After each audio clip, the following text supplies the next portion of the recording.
மாணவி வித்யா கடத்தப்பட்டு கூட்டு பாலியல் வன்புணர்வுக்கு உட்படுத்தப்பட்டு கொலை செய்யப்பட்ட குற்றச்சாட்டு தொடர்பில் 3 நீதிபதிகள் அடங்கிய மேல் நீதிமன்றம் சுவேஸ்குமார் உள்ளிட்ட 4 விதித்த மரண தண்டனையை உச்சநீதிமன்றம் இன்று உறுதி செய்தது. குறித்த தண்டனையிலிருந்து தம்மை விடுவிக்குமாறு கோரி இவர்கள் தாக்கல் செய்திருந்த மேன்முறையீட்டு மனுவை தள்ளுபடி செய்த பிரதம நீதியரசர் பிரீத்தி பத்மன் சூரசேன தலைமையிலான 5 நீதிபதிகள் அடங்கிய உச்சநீதிமன்ற நீதிபதிகள் குழாம் இத்தீர்ப்பை அறிவித்தது.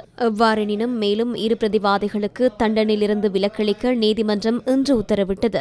இந்த உத்தரவு அறிவிக்கப்படும் போது மரண தண்டனை விதிக்கப்பட்டிருந்த 3 பிரதிவாதிகள் ஜூம் தொழில்நுட்பத்தினூடாக மன்றில் ஆஜர்படுத்தப்பட்டனர். 2015 ஆண்டு மே மாதம் 13ஆம் தேதி அல்லது அதற்கு அண்மித்த தினத்தில் யாழ்ப்பாணம் புங்குடுதீவு பகுதியில் பாடசாலைக்கு சென்று வீடு திரும்பிக் கொண்டிருந்த 18 வயது மாணவியான சிவலோகநாதன் வித்யா கடத்திச் செல்லப்பட்டு கூட்டு பாலியல் வன்புணர்வுக்கு உட்படுத்தப்பட்டு படுகொலை செய்யப்பட்ட குற்றச்சாட்டு தொடர்பில் சுவேஸ்குமார் உள்ளிட்ட பிரதிவாதிகளுக்கு எதிராக சட்டமா அதிபர் யாழ்ப்பாணம் 3 நீதிபதிகள் அடங்கிய மேல் நீதிமன்றத்தில் வழக்கு தாக்கல் செய்தார். அந்த வழக்கில் குற்றவாளிகளாக அடையாளப்படுத்தப்பட்ட 7 பேருக்கு யாழ்ப்பாணம் மேல் நீதிமன்ற 3 நீதிபதிகள் குழாம் கடந்த 2017ஆம் ஆண்டு மரண தண்டனை விதித்தது. இந்த தண்டனையிலிருந்து தம்மை விடுவிக்குமாறு கோரி பிரதிவாதிகள் உச்சநீதிமன்றத்தில் மேன்முறையீடு செய்திருந்தனர். இந்த மேன்முறையீடு விசாரணைக்குட்படுத்தப்பட்ட காலப்பகுதியில் ஒரு பிரதிவாதி உயிரிழந்தமையும் குறிப்பிடத்தக்கது.